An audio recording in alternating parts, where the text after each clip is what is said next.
باتیں عرض کروں گا۔ میں نے سورہ یونس اس کی آیت نمبر 58 میں نے تلاوت کی ہے۔ اللہ تعالیٰ اپنے حبیب کریم سرکار مدینہ، راحت قلب و سینہ، فیض گنجینہ، صاحب معطر پسینہ، جناب محمد رسول اللہ صلی اللہ علیہ وسلم کو مخاطب ہے۔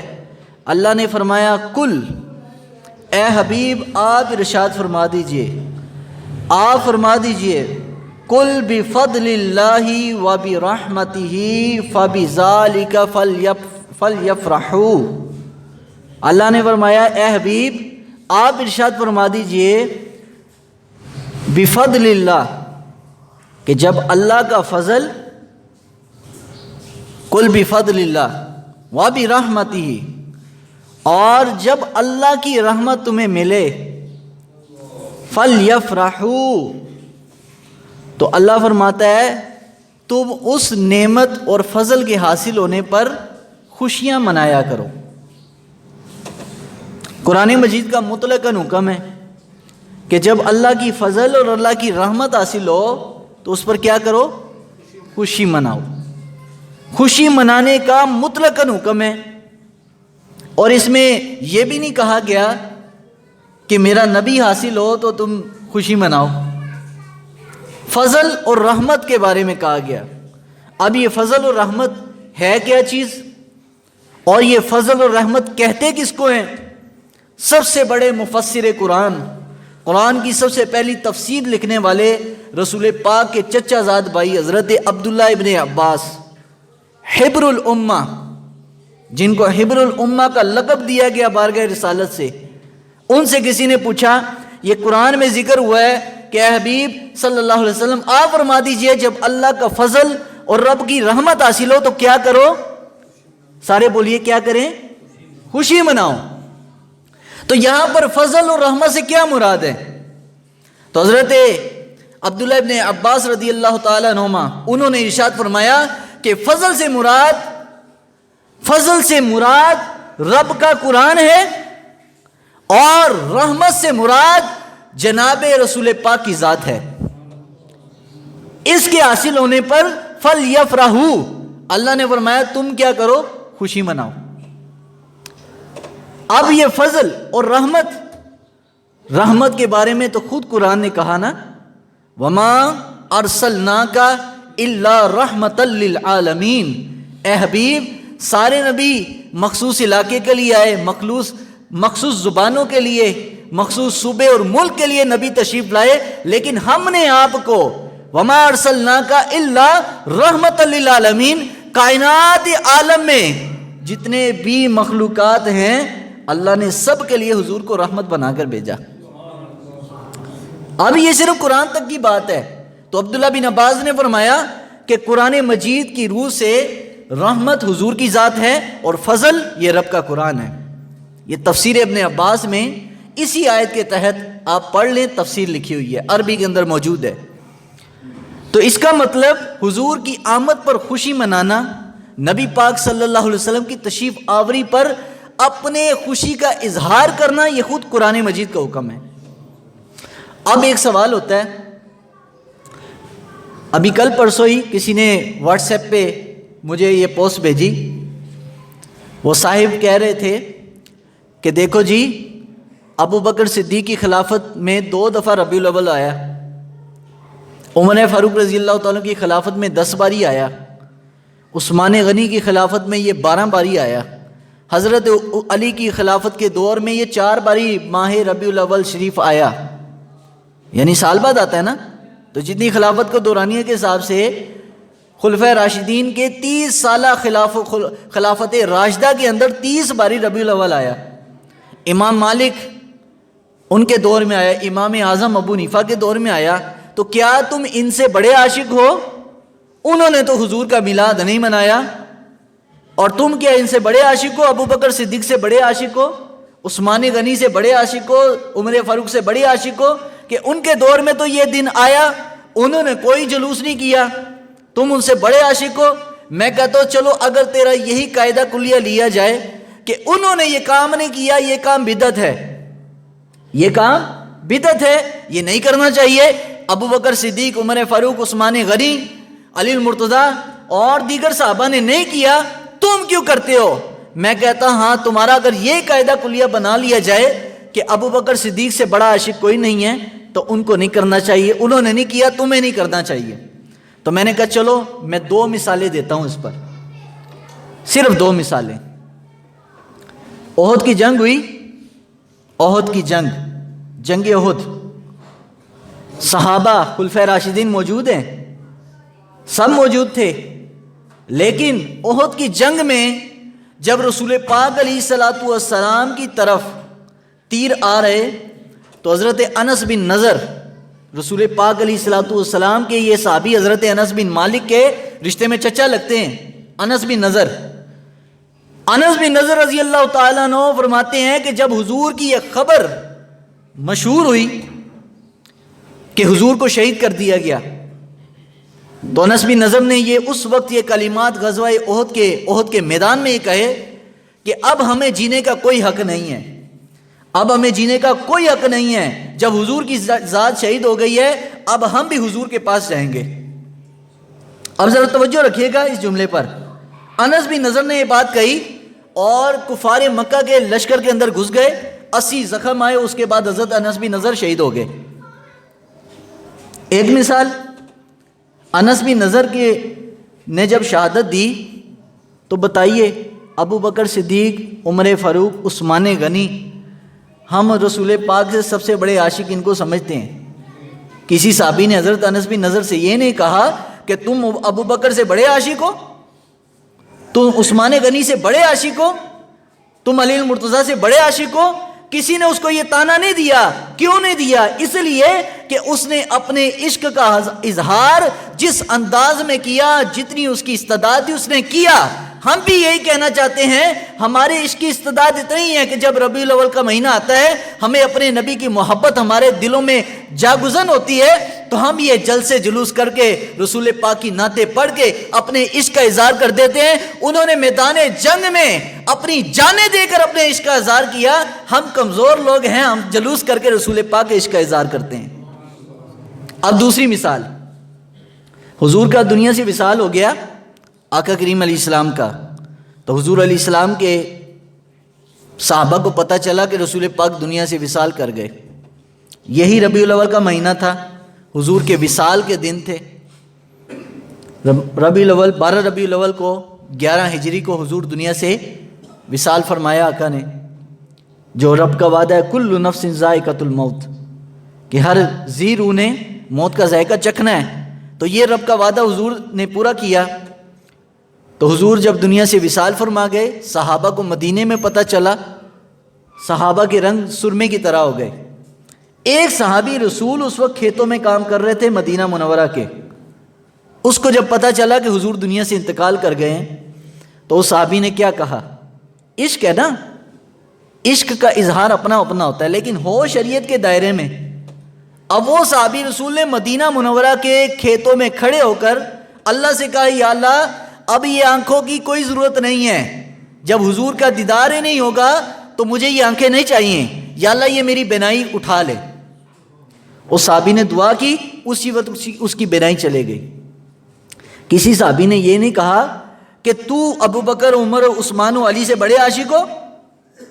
کسی نے یہ تانا نہیں دیا. کیوں؟ انہوں نے اپنے عشق کا اظہار کیا جس طرح کر دیا.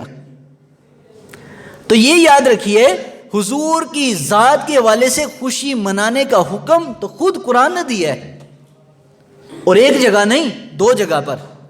ایک تو یہ فرمایا قل بفضل اللہ وبرحمتہ فبذلک فلیفرحوا هو خیر مما یجمعون. اے حبیب آپ فرما دیجئے جب رب کا فضل، رب کی رحمت تمہیں حاصل ہو، فلیفرحوا تو اس پر خوشیاں منایا کرو.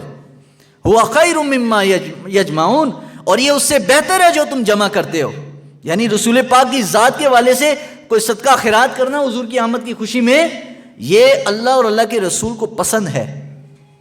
اور دوسرا کیا فرمایا؟ وَأَمَّا بِنِعْمَةِ رَبِّكَ فَحَدِّثْ، کہ جب تم اللہ کی کوئی نعمت حاصل کرو، وَأَمَّا بِنِعْمَةِ رَبِّكَ فَحَدِّثْ، تو اس نعمت کا خوب خوب چرچا کیا کرو۔ ہم کہتے ہیں ہمیں جتنی بھی نعمتیں دنیا میں ملی ہیں ایمان کے ساتھ، اللہ نے سب حضور کے صدقے سے دیا ہے۔ اگر حضور کی ذات نہ ہوتی تو ہمیں یہ سب کچھ کہاں ملتا؟ حضور کی ذات کی وجہ سے ہمیں یہ سب کچھ ملا۔ تو جب نعمتوں کی جو جان ہے، مصطفیٰ جان رحمت، جن کو اعلیٰ حضرت نے فرمایا نا مصطفیٰ جان رحمت، کہ رحمتوں کی جان جو ہے وہ آقا کی ذات ہے، جس کی وجہ سے ہمیں ساری نعمتیں ملی۔ اولاد ملے تو ہم خوشیاں مناتے ہیں، پورے محلے والوں کو بتاتے ہیں۔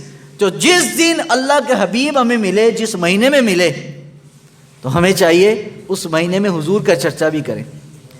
اب ایک اعتراض اور ذرا ہوتا ہے کہ یار یہ ربیع الاول شریف میں تو حضور کا وصال بھی ہوا، تم حضور کا وصال بیان نہیں کرتے، میلاد کرتے ہو، وصال نہیں کرتے۔ کبھی کسی سنی نے یوم وفات نہیں منایا، یوم میلاد ہی منایا، حالانکہ حضور کی پیدائش کا دن بھی وہی ہے اور حضور کے وصال کا دن بھی وہی ہے۔ وصال کے دن میں ذرا اختلاف ہے، بعض کے نزدیک 14 ربیع الاول بھی ہے اور بعض کے نزدیک اکثر کی رائے 12 ربیع الاول ہے، لیکن ہم حضور کے وفات کا 12 وفات نہیں مناتے، 12 میلاد مناتے ہیں۔ کیوں 12 وفات کیوں نہیں؟ کیونکہ وفات جب اگر منائیں گے تو وفات میں غم ہے، وفات میں کیا ہے؟ غم۔ اور حضور کی حدیث پاک کا مفہوم ہے، حضور نے فرمایا کسی کے دنیا کے جانے پر اللہ اور اللہ کے رسول نے اس کو صرف 3 دن سو کی اجازت دی ہے۔ کوئی کہے کہ تم میلاد مناتے ہو تو میلاد تو ایک خوشی ہے حضور کی آمد کی۔ اور امام ابن حجر عسقلانی علیہ رحمہ نے آپ لکھتے ہیں، اور امام زرقانی علیہ رحمہ نے شرح مواہب اللدنیہ کے اندر لکھا، یہ دونوں بزرگوں نے، کہ شیطان نے 4 باری اپنے سر پر خاک ڈالی، اور ان میں سے ایک دفعہ تب کہ جب رسول پاک علیہ السلام دنیا میں تشریف لائے، حضور پیدا ہوئے، حضور کا میلاد ہوا، اس وقت اس نے سر پر خاک ڈالی کہ جس لوگوں کو میں گمراہ کرتا تھا اب ان لوگوں کو دوزخ سے بچانے والا آ گیا ہے۔ تو حضور کے میلاد پر ہم حضور کے وصال نہیں، وفات نہیں مناتے، ہم میلاد مناتے ہیں کیونکہ نعمت کے چرچے کا حکم بار بار ہے، اور صرف سوگ اسلام میں صرف کتنے دن ہیں؟ 3 دن۔ تو یہ بھی یاد رکھیے۔ تو ہم تو اس نبی کو ماننے والے ہیں کہ جس کے بارے میں حضور نے خود فرمایا الانبیاء احیاء فی قبورہم، بے شک نبی اپنی قبروں میں زندہ ہیں، وہ حی یرزق، اور زندہ بھی ہیں، ان کو رزق بھی ملتا ہے۔ ان اللہ حرم علی الارض ان تاکل اجساد الانبیاء، اللہ نے زمین پر حرام کر دیا کہ وہ نبیوں کے جسموں کو کھائے۔ وہ حی یرزق، وہ زندہ ہے اور رب ان کو رزق بھی دیتا ہے۔ ہم تو اس نبی کو ماننے والے ہیں۔ ہم کہتے ہیں بس رب کا وعدہ تھا اپنے نبی سے کہ کل نفس ذائقۃ الموت، وہ رب نے پورا کیا، لیکن حضور کی ذات کا چرچا کرنا، حضور کا ذکر کرنا۔ اب دیکھیں نا، قرآن عظیم الشان نے بنی اسرائیل کے بارے میں کیا کہا؟ اللہ نے فرمایا وَذَكِّرْهُمْ بِأَيَّامِ اللَّهِ، وَذَكِّرْهُمْ بِأَيَّامِ اللَّهِ، یاد کرو اللہ کے دنوں کو۔ اللہ کے دنوں کو کیا کرو؟ سارے بولیے یاد کرو۔ اللہ کے دن کون سے ہیں بھائی؟ سارے دن ہی اللہ کے ہیں، سارے دن ہی رب نے بنائے ہیں، تو سب دن ہی اللہ کے ہیں۔ لیکن مفسرین نے کہا نہ، دن تو سارے ہی اللہ کے ہیں، بنائے سب رب نہیں ہیں، لیکن کچھ دن ہے جس کا تعلق رب کی ذات کے ساتھ ہے۔ جس دن میں رب کی نعمتیں ظاہر ہوں وہ دن رب کے دن کہلاتے ہیں۔ ویسے دن تو سب رب ہی کے ہیں، مہینے بھی رب کے ہیں، سال بھی رب ہی کے ہیں، راتیں بھی رب کی ہیں، دن بھی رب کے ہیں، لیکن بنی اسرائیل پر جب رب العالمین نے وہ 12 چشمے جاری کیے، وہ ان کا دن تھا کہ جس دن ان کو رب کی یاد آئی، رب کا احسان اور نعمت یاد ہوئی۔ وہ کہ جب 12 رستے اللہ تعالیٰ نے بنی اسرائیل کے لیے بنائے موسیٰ علیہ السلام کی آمد پر، تو وہ دن اللہ نے فرمایا وَذَكِّرْهُمْ بِأَيَّامِ اللَّهِ، وہ دن کہ جب فرعون کو اللہ تعالیٰ نے سمندر میں ڈبو دیا، وہ دن فرمایا وَذَكِّرْ بِأَيَّامِ اللَّهِ۔ تو جس دن اللہ کی کوئی خاص نعمت مخلوق پر ہو، وہ دن اس نعمت کے حساب سے وہ رب کا دن بن جاتا ہے. تو ہم کہتے ہیں ہمیں تو ساری نعمتیں ملی حضور کے صدقے میں سے ہے. تو جب 12 ربیع الاول کو حضور کی تشریف آوری ہوئی، ہمارے لیے سب سے بڑا نعمت کا دن یہ ہے. لَقَدْ مَنَّ اللَّهُ عَلَى الْمُؤْمِنِينَ إِذْ بَعَثَ فِيهِمْ رَسُولًا. اللہ نے تو مومنوں پر احسان کر دیا کہ اپنا نبی ان کے درمیان مبعوث کر دیا. یہ رب کا احسان عظیم ہے. تو لوگوں کو جب ربیع الاول شریف کا مہینہ آ جاتا ہے تو عجیب سے پیڑ میں مروڑ پڑ جاتے ہیں، جی یہ بھی بدعت ہے، وہ بھی بدعت ہے. میں نے کہا چلو ٹھیک ہے، اگر بدعت کی تقسیم کرنی ہے تو میں آپ کے سامنے کر دیتا ہوں. بدعت کی 5 قسمیں ہیں. کتنی؟ 5. کچھ بدعتیں جائز ہیں، کچھ بدعتیں واجب ہیں، کچھ بدعتیں مستحب ہیں، کچھ بدعتیں مکروہ ہے، کچھ بدعتیں حرام ہیں. ذرا میں تفصیلاً بتا دوں تو ذرا دماغ حاضر رکھیے گا. بدعت واجب کون سی ہے؟ سب سے پہلے جو بدعت ضروری ہے. آج جو لوگ مولوی کہتے ہیں نا یہ میلاد منانا بدعت، یہ فلاں کرنا بدعت، میں کہتا ہوں مولوی صاحب سب سے پہلے اگر بدعت کہ اگر تم کہتے ہو حضور نے فرمایا کہ ہر نئی چیز اسلام کے اندر وہ بدعت ہے، کل بدعت دلالہ، ہر بدعت گمراہی ہے.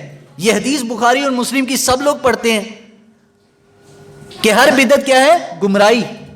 تو اگر اسی حدیث کو اپنے ذہن میں رکھا جائے، اس کو اصول بنایا جائے تو چلو ٹھیک ہے. آئیے پھر کرتے ہیں کہ بدعت واجب جو ہر مسلک کا مولوی کر رہا ہے. سب سے پہلی بدعت، قرآن عظیم الشان کھولیے، عراب کے بغیر قرآن پڑھیے. عراب کے بغیر قرآن پڑھو. کیوں؟ عراب حضور کے دور میں نہیں لگے.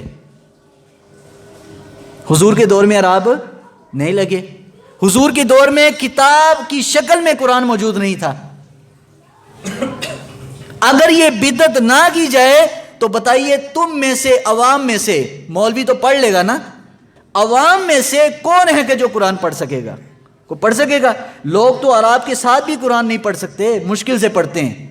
تو جب عراب بھی نہیں ہوں گے تو مجھے بتائیے کوئی قرآن پڑھ سکتا ہے؟ بولیے نہیں. نمبر 2 پر احادیث جو اکٹھی کی گئی، بخاری، مسلم، ابن ماجہ. اگر یہ بخاری شریف ختم کر دیے، نہیں جی ہم ڈائریکٹ حضور کی حدیثیں پڑھیں گے، تو بتائیں کوئی بندہ حدیث پڑھ سکتا ہے ڈائریکٹ؟ امام بخاری نہ ہوتے تو یہ آج جو بخاری کی رڑ لگائی ہوتی ہے، پڑھتے ہیں یہ بخاری، چڑھتا ہے بخار، ان کو آتی نہیں بخاری. جو لوگ بخاری کہتے ہیں تو مجھے بتائیں نا یہ بخاری حضور کے دور میں کب تھی؟ تو حضور نے تو فرمایا علیکم بسنتی وسنت الخلفاء الراشدین المہدیین، میری سنت تم پر لازم ہے اور میرے خلفاء راشدین کی سنت. نہ تو خلفاء راشدین کے دور میں یہ بخاری شریف تھی، نہ خلفاء راشدین کے دور میں قرآن پر آراب تھے.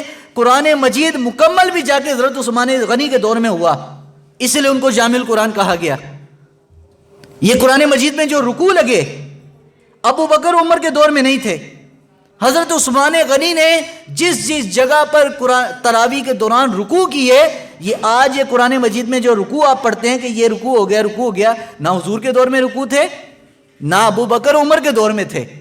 عثمان غنی رضی اللہ عنہ جہاں پر رکوع کیا وہیں پر یہ قرآن مجید میں نشان لگا دیے کہ یہ رکوع یہاں پر. یہ نہیں تھے. تو بتائیے ہر مولوی بدعت میں ملوث ہے کہ نہیں ہے نا؟ ہر مولوی ملوث ہے، چاہے وابی ہو، دیوبندی ہو، شیعہ ہو، اہل سنت. سنی تو ویسے بدنام ہے نا بدعت سے. وابی دیوبندی جو کہ ٹاپ لسٹ پر ہیں کہ جو کہتے ہیں قاطع شرک و بدعت، مولویوں کے ساتھ لکھتے ہیں کہ ہمارا مولوی جو ہے نا شرک و بدعت کو ختم کرتا ہے. تو میں کہتا ہوں یہ بدعت ختم کر کے دکھاؤ پھر تمہیں مانے. اچھا، میلاد النبی کے بارے میں ہمارے اہل سنت کا عقیدہ کیا ہے؟ ذرا یہ سمجھ لیجئے. میلاد النبی صلی اللہ علیہ وسلم کے حوالے سے اہل سنت کا عقیدہ یہ ہے کہ میلاد النبی نہ تو ہم نے فرض کہا ہے اس کو، نہ ہم نے واجب کہا ہے، نہ اس کو سنت کہا ہے. ہم کہتے ہیں میلاد النبی مستحب ہے، اور مستحب بھی اسی درجے میں کہ حضور کا ذکر کرنا جہاں بھی کیا جائے رحمت ہی نازل ہوتی ہے. کیونکہ نبی علیہ الصلوۃ والسلام نے ارشاد فرمایا کہ ذکر الانبیاء من العبادہ و ذکر الصالحین کفارہ، کہ نبیوں کا ذکر کرنا ایسے ہی ہے جیسے رب کی عبادت، اور اللہ کے ولیوں کا ذکر کرنا فرمایا ایسے ہے جیسے تمہارے گناہوں کا کفارہ ہے۔ نبی اور ولیوں کا ذکر کرنے سے تو کہیں بھی ممانعت نہیں ہے۔ تو ہاں، جھنڈیاں لگانا، میلاد کا جلوس نکالنا، تو میں نے کہا اگر یہ آپ کہتے ہیں اس کو شرک و بدعت تو ہم بھی اس کو بدعت کہتے ہیں، لیکن بدعت کون سی کہتے ہیں؟ جس کو بدعت حسنہ حضرت عمر فاروق نے کہا۔ جب حضرت عمر فاروق نے تراویح کی نماز پڑھائی، ھذا بدعت حسنہ، فرمایا یہ بدعت ہے لیکن اچھی بدعت ہے، کہ حضور کے دور میں نہیں تھی۔ عمر فاروق نے جو تراویح پڑھائی اس کے بعد آج تک تراویح جاری و ساری ہے۔ تو یہ بدعت ہے، لیکن بدعت کس درجے میں؟ بدعت حسنہ۔ حضور نے ارشاد فرمایا کہ جس شخص نے اسلام میں کوئی نیا کام ایجاد کیا، یہ مشکوٰۃ شریف کی حدیث مبارکہ ہے اور بخاری کے اندر بھی موجود ہے، بدعت کے بیان میں حضور نے فرمایا جس شخص نے اسلام میں کوئی نیا کام آغاز کیا، اگر وہ کام دین کے موافق تھا، اچھا تھا، فرمایا اس کو بھی ثواب ملے گا، اس کے بعد آنے والے لوگ جو عمل کریں گے اس کا ثواب بھی اس کو ملے گا۔ تو یہ میلاد کرنا، جلوس نکالنا، خالی تمہیں مروڑ صرف اس پر ہی اٹھتا ہے؟ کبھی قرآن کے راہ پر مروڑ نہیں اٹھا، یہ بھی بدعت ہے۔ کبھی صحیح بخاری پر مروڑ نہیں اٹھا، یہ بھی بدعت ہے۔ تو کیوں کہیں گے نہیں جی چونکہ یہ مسلمانوں کے مفاد کے لیے ہے اس لیے ہم کرتے ہیں؟ تو ہم کہتے ہیں کہ میلاد النبی کرنا بھی مسلمانوں کے مفاد کے لیے ہے، کہ انسان جس کا ذکر کثرت سے سنتا ہے، انسان کے دل میں اسی کا پیار بڑھتا ہے۔ تو یہ میلاد النبی کا فلسفہ یہ ہے کہ حضور کی محبت کو مسلمانوں کے دلوں میں گرمانا، یہ ہے میلاد کا تصور۔ صحابہ نے نہیں کیا، لیکن صحابہ نے اس سے بڑا میلاد کیا ہے۔ آج تو تمہیں 2 کلومیٹر کا جلوس ہو نا میلاد النبی کا، تو لوگوں کو یہ رستے بند ہو گئے، اے کرتا وہ کرتا، اے کتنے لکھا ہے، اے کتنے لکھا ہے۔ میں نے کہا صحابہ نے جو میلاد منایا نا وہ تم نہیں منا سکتے۔ صحابہ مدینے سے نکلے، ابو ایوب انصاری رضی اللہ تعالیٰ عنہ لوگوں کو رسول پاک کا پیغام سناتے سناتے، جہاد کرتے کرتے وہ ترکی کے استنبول کے بارڈر تک پہنچ گئے، آج وہاں پہ مزار ہے۔ یہ ہے میلاد کرنا رسول پاک کا۔ سعد بن ابی وقاص رسول پاک علیہ السلام کا جھنڈا بلند کیے، حضور کا علم بلند کیے، وہ چائنا پہنچ گئے۔ یہ تھے صحابہ کرام۔ حضرت اسید بن حضیر حضور کا علم بلند کرتے کرتے وہ احد کے میدان تک پہنچ گئے۔ یہ صحابہ تھے۔ حضرت عمر بن العاص رسول پاک کا علم بلند کرتے کرتے وہ مصر کے بارڈر تک پہنچ گئے۔ تو میں کر سکتے ہیں ایسا میلاد؟ انہوں نے بھی رسول پاک کا ذکر کرتے کرتے وہاں تک پہنچے، اور یہ ساری ریاستیں ان کے قدموں کی برکت سے آج سب مسلمان ہیں۔ یہ تھے صحابہ۔ تو حضور کے میلاد، حضور کا ذکر جس انداز میں بھی کیا، لیکن وہ شریعت کے دائرے میں۔ ہاں، جو سنیوں نے جو کام غلط کرتے ہیں وہ کام غلط ہے۔ وہ ہم بھی کہتے ہیں کہ ڈول باجوں کے ساتھ جناب ریلیاں نکالتے ہیں، ڈول باجوں کے ساتھ جناب غلط انداز سے حضور کے میلاد کو بدنام کرتے ہیں، یہ کام غلط ہے۔ یہ اپنا کریں، شریعت کا جو ایک دائرہ کار ہے اس میں رہ کر کام کریں، کہ جو اللہ کو بھی پسند ہو، اللہ کے رسول کو بھی پسند ہو۔ کہ میلاد النبی 12 ربیع الاول شریف کا جب دن آتا ہے تو ہم لوگ جناب کھیچا تانی لنگر آپ جناب کھانے زمین پر پاؤں میں روند رہے ہیں، اور غلط انداز سے جو ہیں لوگوں کے ساتھ بد اخلاقی کے ساتھ پیش آ رہے ہیں۔ نہیں، حضور کی آمد کا مقصد یہ نہیں تھا۔ حضور کی آمد کا مقصد کیا تھا؟ هو الذی ارسل رسولہ بالہدی ودین الحق لیظہرہ علی الدین کلہ۔ اللہ نے اپنے نبی کی آمد کا مقصد سورہ فتح میں بیان کیا۔ اللہ نے فرمایا هو الذی ارسل رسولہ بالہدی، وہ اللہ کی ذات کہ جس نے اپنے نبی کو بھیجا ہدایت کے ساتھ، ودین الحق، اور حق دین کے ساتھ، اس لیے لیظہرہ علی الدین کلہ، تاکہ اپنے نبی کے دین کو سارے دنیا میں غالب کر دے۔ تو سب سے پہلے چاہیے کہ اپنے اوپر ہم دین کو نافذ کریں، اس کے بعد اپنے خاندان پر، اپنے محلے پر، اپنے علاقے پر، جہاں تک آپ کی رسائی ہے، تعلق واسطہ ہے، حضور علیہ الصلوۃ والسلام کی سیرت کو لوگوں تک پہنچائے۔ یہ ہے میلاد کا مقصد. میلاد کا کوئی مقصد نہیں ہے یہ کہ جو ہم نے صرف 12 ربیع الاول تک ہم نے عشق رکھا ہوا ہے. یہ بھی کام غلط ہے. حضور تو تشریف لائے، حضور علیہ الصلوۃ والسلام جو دنیا میں تشریف لائے، حضور صرف 12 ربیع الاول کے لیے نہیں آئے. یہ بھی ہماری سنیوں کی بول ہے کہ ہمارا عشق صرف 12 ربیع الاول تک ہوتا ہے. اس کے بعد ٹھنڈے مسجد ویران. حضور تو مسجد آباد کرنے آئے تھے، لیکن ہم نے بازاروں کو تو سجا لیا، مسجد ویران ہو گئی. بازار تو ہم سجاتے ہیں، دیکھیں کیسے کیسے بازار سجے ہوتے ہیں جب ربیع الاول شریف آتا ہے. لوگ کہتے ہیں بڑا عشق ہے حضور دا. میں نے کہا یہ خالی عشق نہیں ہے، یہ تو صرف عشق کا ایک اظہار ہے. عملی عشق انسان تب ہی کرے گا کہ جب بازار خالی نہیں سجائے گا، ساتھ مسجد کو بھی آباد کرے گا. یہ حضور کا مشن ہے. تو میلاد النبی صلی اللہ علیہ وسلم کے والے سے ایک آخری حدیث سماعت کر لیجئے. آقا علیہ الصلوۃ والسلام کے ایک صحابی وہ ارشاد فرماتے ہیں کہ ہم چند صحابہ مسجد میں بیٹھے تھے. کسی نے کہا کہ دیکھو جی آدم علیہ السلام کی کیا شان ہے، اللہ نے ان کو صفی بنایا، ساری انسانیت کا باپ بنا کر بھیجا. تو کسی صحابی دوسرے نے کہا کہ دیکھو حضرت ابراہیم کی بھی بڑی شان ہے کہ اللہ نے ان کو آگ سے بچا لیا اور اللہ نے ان کو اپنا خلیل بنایا. ایک اور صحابی بولے کہ نہیں، حضرت موسیٰ کی بڑی شان ہے کہ رب ان سے وَكَلَّمَ اللَّهُ مُوسَىٰ تَكْلِيمًا، اللہ موسیٰ علیہ السلام سے کلام کرتا تھا. تو حضرت ایک صحابی حضرت ابو ہریرہ فرماتے ہیں کہ نبی علیہ الصلوۃ والسلام اپنے حجرہ کاشان اقدس سے تشریف لائے. حضور علیہ الصلوۃ والسلام نے پوچھا کہ تم کیا کر رہے تھے؟ عرض کیا یا رسول اللہ صلی اللہ علیہ وسلم ہم اللہ کی حمد بیان کر رہے تھے اور ساتھ اللہ کی نعمتوں کا تذکرہ کر رہے تھے. جب صحابہ نے یہ کہا تو حضور نے فرمایا تم کہتے ہو کہ آدم صفی ہیں، حضرت ابراہیم خلیل ہیں اور موسیٰ علیہ السلام کلیم ہیں، لیکن فرمایا انا حبیب اللہ ولا فخر، فرمایا میں رب کا حبیب ہوں لیکن میں اس پر فخر نہیں کرتا. اب مسجد نبی میں جو بزم لگی تھی وہ نبیوں کا تذکرہ تھا، اور یہ آج کے دور میں اگر آج کے عرف میں کہا جائے تو اس کو کہیں گے مسجد نبی میں صحابہ نے محفل میلاد سجائی تھی اور حضور خود اپنی شان بیان فرما رہے تھے. اس کا مطلب کہ میلاد النبی میں حضور کا تذکرہ کرنا یہ اللہ کے حبیب کی سنت ہے، اور رسول پاک کی شان سننا یہ صحابہ کی سنت ہے.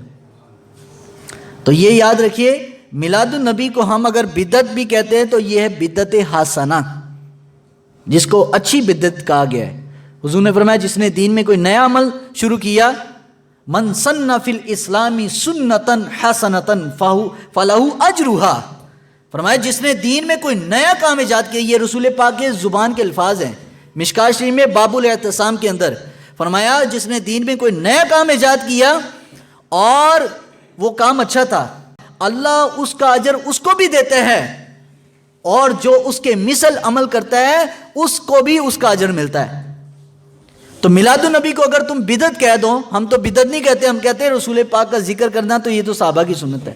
ہاں انداز میں اختلاف ہو سکتا ہے، آپ کے صحابہ نے اس طرح ریلیاں نہیں نکالی، صحابہ نے اس طرح جناب جلوس نہیں نکالے، تو میں کہتا ہوں ٹھیک ہے صحابہ نے جلوس نہیں نکالے، لیکن یہ ہمارے عشق کا اظہار ہے، کیونکہ قرآن نے فرمایا قل بفضل اللہ وبرحمتہ فبذلک فلیفرحوا. اے حبیب آپ فرما دیجئے جب رب کا فضل اور رب کی رحمت حاصل ہو تو خوشی مناؤ. تو یہ ہماری خوشی کا اظہار ہے، ہماری خوشی کا یہ اظہار ہے، ہم نے اس انداز سے خوشی منائی. تو یہ خوشی منانے میں اگر شریعت کے دائرے کے اندر ہو، شریعت کے خلاف کوئی کام نہ ہو تو بالکل جائز ہے اور یہ مستحب عمل ہے. اس کو فرض واجب نہ کہیں، جو میلاد نہیں کرتا نہ کرے، لیکن جو کرتا ہے اس کو منع بھی نہ کریں. جو کرتا ہے اس کو کہے تو ہم نے نبی کا ذکر کر رہا ہے، کرتا رہے. کیونکہ حضرت رابعہ بصری رحمۃ اللہ علیہ، ان سے کسی نے پوچھا کہ محبت کی نشانی کیا ہے؟ آپ فرماتی محبت کی نشانی یہ ہے کہ انسان جس سے محبت رکھے گا اس کی زبان پر اسی کا نام زیادہ ہوگا. میں کہتا ہوں یہ عاشقین چلو یار سال بعد ہی ربیع الاول میں حضور کا ذکر کر لیتے ہیں، کرنے دو، کیا پتہ اللہ کس کلمے کے سبب اس کی بخشش کر دے. کیونکہ حضور کا ارشاد پاک ہے کہ انسان بعض دفعہ زبان سے کوئی ایسا لفظ بولتا ہے کہ اللہ تعالیٰ اس پر جنت واجب کر دیتا ہے، اور بعض دفعہ ایسا عمل کرتا ہے کہ اس پر دوزخ جو ہے واجب ہو جاتی ہے. فرمایا زبان کو کثرت سے اللہ اور اللہ کے رسول کے ذکر میں رکھو کہ انسان دنیا میں جس چیز کی عادت بنائے گا جب اٹھایا جائے گا تو اس کی زبان پر اسی کی یاد ہوگی۔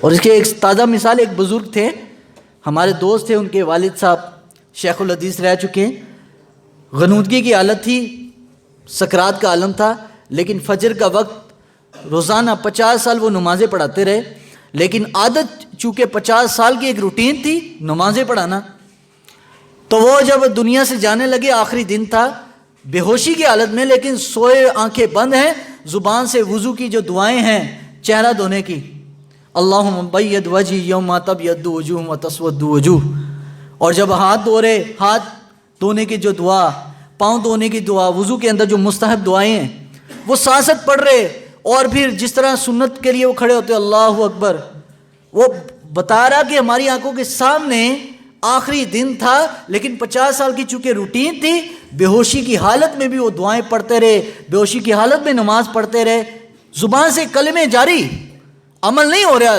جسم بے ہوش پڑا ہے لیکن زبان اس کی چل رہی ہے، چونکہ 50 سال کی روٹین تھی۔ تو میں نے کہا جس کی زبان پر صبح و شام رسول اللہ کے قصیدے ہوں، رسول پاک کی حمد و ثنا ہو، حضور کا درود و سلام ہو، تو جب وہ مرے گا کم از کم یہ تو ہوگا نا فرشتوں کو کہ یہ دنیا میں نبی کا ذکر کرنے والا تھا۔